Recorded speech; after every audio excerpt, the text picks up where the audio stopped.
Penjajahan ke atas Perak yang dilakukan oleh British ini telah lama berlaku sejak termeterainya Perjanjian Pangkor yang berlaku pada tahun 1874.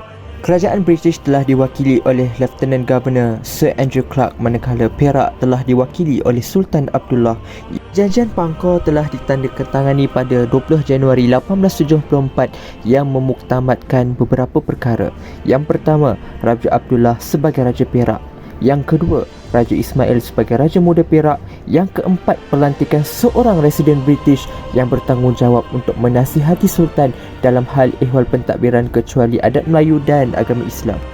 Pada 1874, kerajaan British telah melantik James Wheeler Woodford Birch sebagai residen British yang pertama yang berkhidmat di Perak.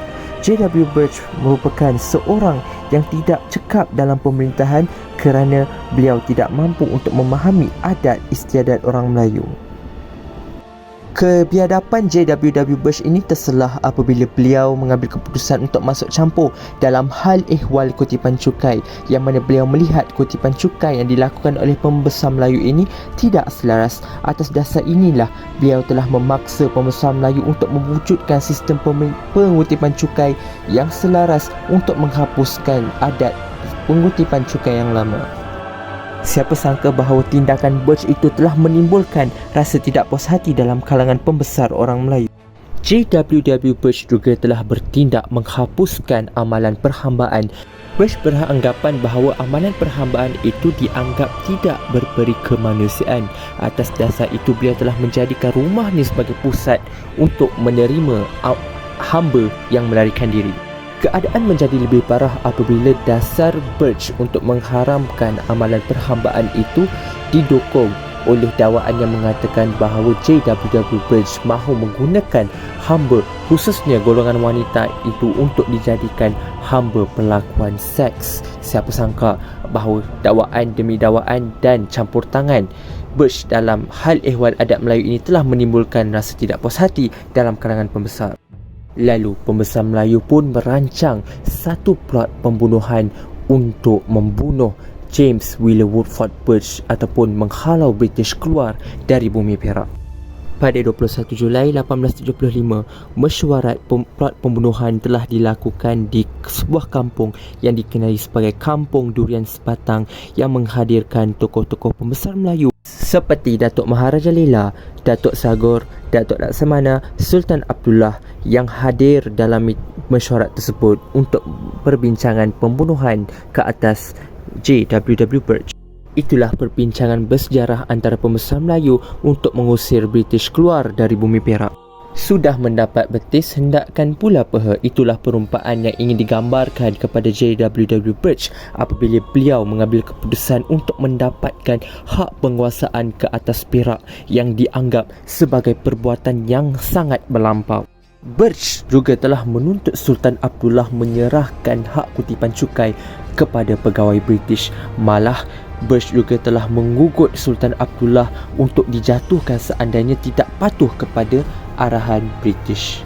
Dan keadaan inilah yang telah mematangkan keputusan pejuang-pejuang Perak untuk menghalalkan pembunuhan ke atas Birch.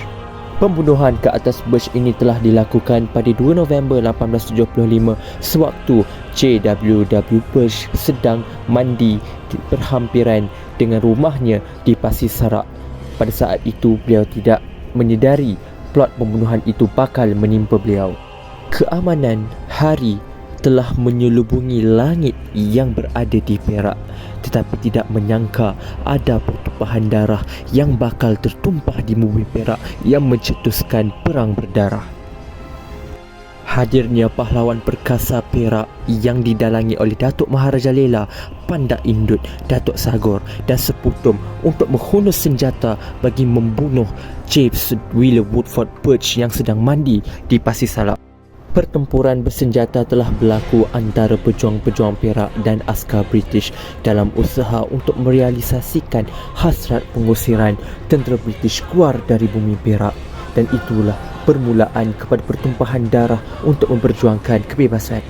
Sementara tentera British telah berusaha dengan gigih untuk mempertahankan J.W. Birch daripada pembunuhan yang dilakukan oleh pejuang-pejuang Perak.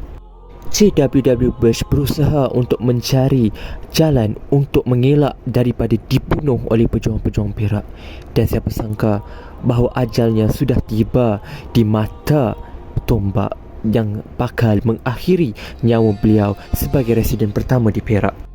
Lantaran peristiwa pembunuhan Birch, Governor negeri-negeri Selat iaitu Sir William Drummond Jervis telah menghantar ribuan tentera British ke Perak untuk menghapuskan pejuang-pejuang Perak.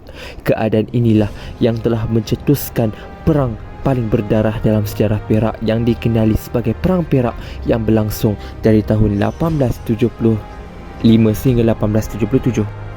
Perang Perak telah dipimpin oleh Kapten Sir Speedy yang telah memimpin Angkatan Tentera British untuk mengalahkan tentera pejuang Perak. Siapa sangka bahawa British telah berjaya mencapai kemenangan dalam peperangan tersebut. Datuk Maharaja Lela, Datuk Sagor dan Seputum telah ditangkap dan dihukum gantung sampai mati. Kalau Sultan Abdullah telah dibuang negeri ke Pulau Seychelles. Perang Perak telah menghalalkan penjajahan British secara langsung di Perak.